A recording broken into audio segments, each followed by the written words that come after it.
بالکل اس مہینے کے اندر مکمل واقعہ کربلا تہاڈا سنایا جائے گا اور جڑیاں قربانیاں ہوئی نے بالکل تمہیں سنائی جانیاں، مگر اج دا خطبہ جمعہ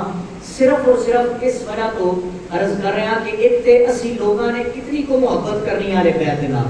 دوسری بات یہ ہے کہ ساڈا عقیدہ کیا ہے، اسی اپنے آپ کو سنی کہنے ہیں، اور تیسری بات کہ کربلا والوں کا پیغام کیا ہے، انہوں کا درس کیا ہے، اتنی قربانیاں ہونے کا مقصد کیا ہے، کیوں اتنی قربانیاں دیتیاں گئیاں، بچیاں نو بھی قربان کرایا، بیٹیاں نو بھی یتیم کروایا، آقا حسین علیہ السلام نے اپنا سر بھی تن تو جدا کر کے نیزے کی نوک تے چڑھ کے قرآن سنایا، ادھا پس منظر کیا ہے، وجہ کیا ہے، انشاءاللہ آج دے خطبہ جمعہ اندر عرض کراں گا۔ سب تو پہلی بات اہل سنت و جماعت کا ایک عقیدہ ہے، الحمدللہ ثم الحمدللہ، اسی اپنی جان تو ود کے، اپنے مال اولاد بیوی بچیاں تو ود کے آقا کریم کے نال محبت کرنے ہیں۔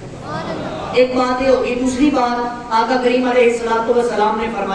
فرمایا کہ تواڈے درمیان الا انما صلی اہل بیتی فیکم کا سفینۃ نوح، فرمایا تواڈے درمیان میری اہل بیت کی مثال کشتی نوح کی مانند ہے۔ توجہ بڑی کرنی ہے، یہ اندر دو حدیثاں میں بیان کر کے رزلٹ تواڈے سامنے رکھاں گا کہ سارے لوگوں کا عقیدہ کیا ہے۔ آج جتنا بھی طوفان بدتمیزی پھیل چکا ہے، کچھ لوگ ایسے نے جڑے صرف علی علی کر کے سائڈ پہ ہو گئے، کچھ لوگ ایسے نے جڑے صرف صحابہ کر کے سائڈ پہ ہو گئے۔ الحمدللہ اسی سنیاں اور سنیاں کے ہو جاتا ہے جڑا مصطفیٰ دی ہر نسبت حیا کرتا ہے، جڑا آقا کریم دے نال لگن والے ذریاں دا بھی حیا کرتا ہے۔ توجہ کرتے جانا، میرے آقا کریم علیہ السلام نے فرمایا مسلمانوں الا انما صلی اہل بیتی فیکم کا سفینۃ نوح، فرمایا تواڈے درمیان میری اہل بیت کی مثال کشتی نوح کی مانند ہے۔ اگلے جملے توجہ کرنا، فرمایا من راکب نجا ومن تخلف عنها ہلک، فرمایا جیڑا میری اہل بیت کی کشتی تے سوار ہو گیا نا، فرمایا وہ اس جہان چوں بھی بچ جائے گا، اگلے جہان چوں بھی آباد ہو جائے گا۔ اے تے تو تک بات ہو گئی، یاد رکھنا اے تے اہل بیت کے بارے گل ہو گئی، لیکن اگر کوئی سائنس کا علم پڑھنے والا بیٹھا ہے، اگر کوئی سمندراں دے حالات جاننے والا بیٹھا ہے، اگر کوئی اس علم دی سٹڈی کرے گا، انہوں پتہ چلے گا کہ جڑے لوگ سمندراں دے اندر جہاز چلاندے نے وہ اپنی سمتاں دا تعین ایویں نہیں کر لیندے، انہاں نوں پتہ ہی نہیں لگدا کہ سمندر دا کنارہ کیڑی جانب، شمال یا جنوب کیڑے پاسے ہے، مشرق یا مغرب کیڑے پاسے ہے۔ انہاں کو اگر پوچھا جائے نا کہ سمندر دے اندر تسی جہاز چلا رہے ہو یا کشتیاں تے سواری کر رہے ہو، تانوں تے پتہ ہی نہیں کہ کنارہ کیڑے پاسے ہے، سمندر دا تے کنارے کوئی نہیں، انہاں اپنا جناب بالکل نہیں کنارہ، مگر اسی سمندر دے اندر جہاز چلان والے اپنی سمت دا تعین ایک قطب نما ستارے دے نال کرنے ہیں، ایک قطب نما ستارے دے نال، یعنی کہ اہل بیت کے بارے فرمایا کہ کشتی نوح دی مانند، جدو صحابہ دی باری آئی نا، فرمایا اصحابی کالنجوم فبأیہم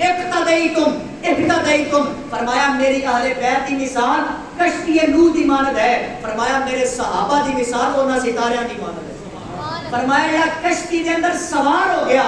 انہیں ستارے کو مدد حاصل نہ کی تھی، وہ کشتی دے اندر تے بہ جائے گا، ڈوبن تو تے بچ جائے گا، مگر فرمایا سمندر دے اندر گمراہ ہو جائے گا، کنارے تے نہیں پہنچے گا۔ ایسے برعکس فرمایا جڑا صرف اور صرف ستارے کو مدد لے گا، کشتی تے سوار نہیں ہوئے گا، فرمایا وہ سمندر کے اندر غرق ہو جائے گا، وہ بھی سمت کا تعین نہیں کر سکے گا۔ آقا پھر بچنا کنے ہے، سنیا کنارے تے کنے لگنا ہے؟ آقا کریم نے فرمایا کہ جہان کے اندر بیڑا اسے بندے دا پار ہونا ہے کہ جڑا اہل بیت دی کشتی بھی سوار ہو گیا ہے، صحابہ جیسے ستارے کو مدد بھی حاصل کر رہا۔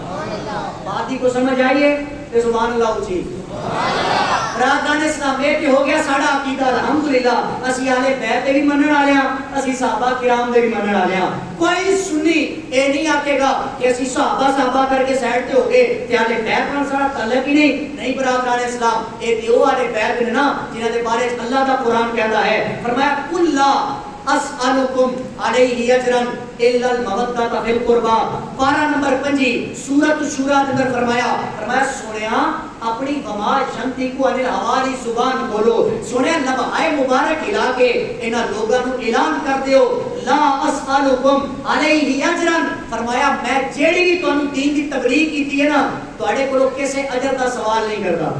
بات ہی سمجھ آ رہی ہے؟ گلاں تھوڑیاں مشکل نے لیکن تانوں سمجھنیاں پین گیاں. فرمایا کسی اجر دا سوال نہیں کردا.